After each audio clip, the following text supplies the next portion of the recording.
Yo, what's up guys? Back with another video, back with another banger. Today we're back with another Bible study on Genesis 1.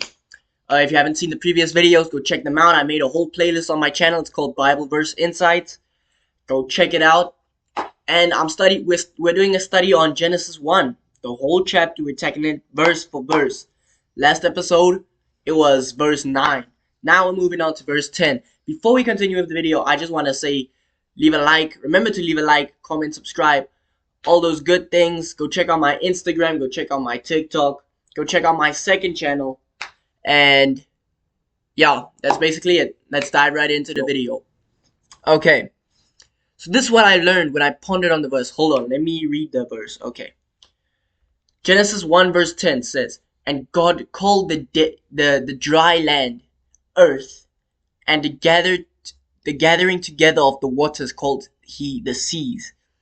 And God saw that it was good."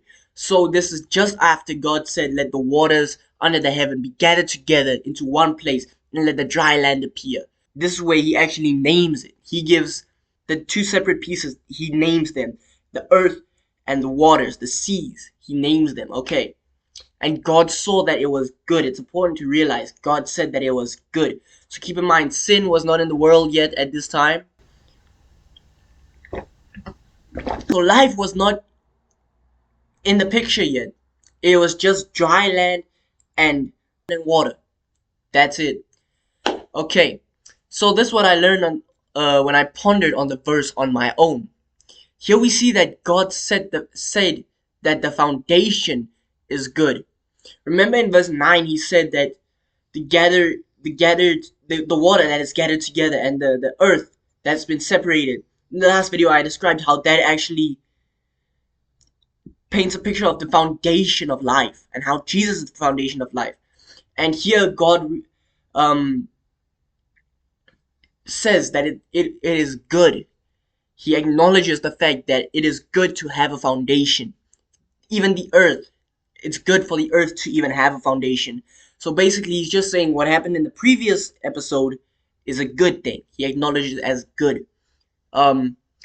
It's also interesting how the earth's foundation is made out of rock. The reason why I say this is, let's skip forward all the way to the New Testament, to Matthew 7 verse 24. It says, "Therefore, whosoever heareth these sayings of mine, and doeth them, I will liken him unto a wise man, which built his house upon a rock." Matthew 7 verse 25 says, "And the rain descended, and the floods came, and the winds blew, and beat upon the house, and it fell not, for it was founded upon a rock." Verse 26 says, "And everyone that heareth these sayings of mine, and doeth them not, shall be likened unto a foolish man, which built his house upon the sand."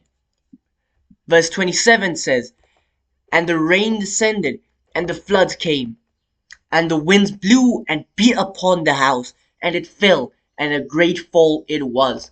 So this verse shows us that Jesus knew what he was saying when he preached on this topic, when he said that if you hear his sayings and do them. So basically, if you keep his word, if you do what the Bible says, if you keep his commandments, you are likened unto a wise man. Basically, he's likening us unto, you know, the story of the three little pigs, the one who built his house out of straw, the other one who built his house out of, I can't remember what, and then the other one who built his house out of bricks. Jesus is basically saying, if you keep his commandments, you will be likened unto the man who built his house on the bricks. And this verse, Genesis 1 verse 10, reminds me of that. It reminds me of that. Why do I say so?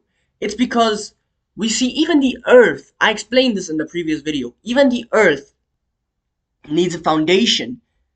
And like I said, it's interesting that the earth's foundation is made out of rock.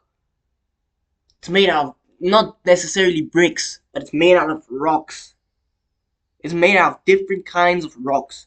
Solid rock. And Jesus says the man who builds his foundation upon the rock he's good, man. He's well away, he's good. When trials and tribulations come, his house will be strong. Now it's not talking about a physical house, it's talking about you. If your life is built on a solid foundation, then you are built on a rock. And when trials and tribulations and life hits and tough times come, I mean, you're good because your life is built on a solid foundation.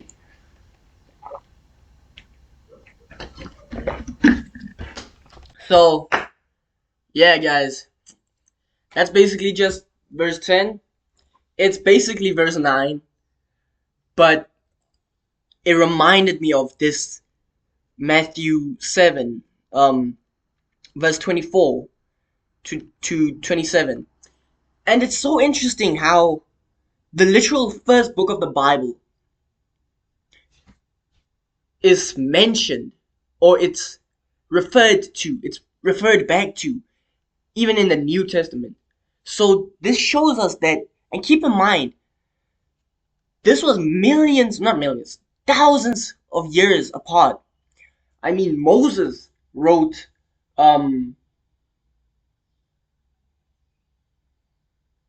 Genesis. Moses wrote Genesis. And I don't know who wrote Matthew. I think maybe Matthew. I don't know who wrote Matthew. But it's different authors.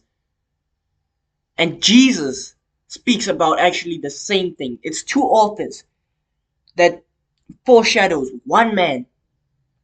And that's Jesus. And Jesus speaks about what is spoken about in Genesis 1 verse 10. He brings the physical aspects of Genesis 1 verse 10 and he puts it into a spiritual parable.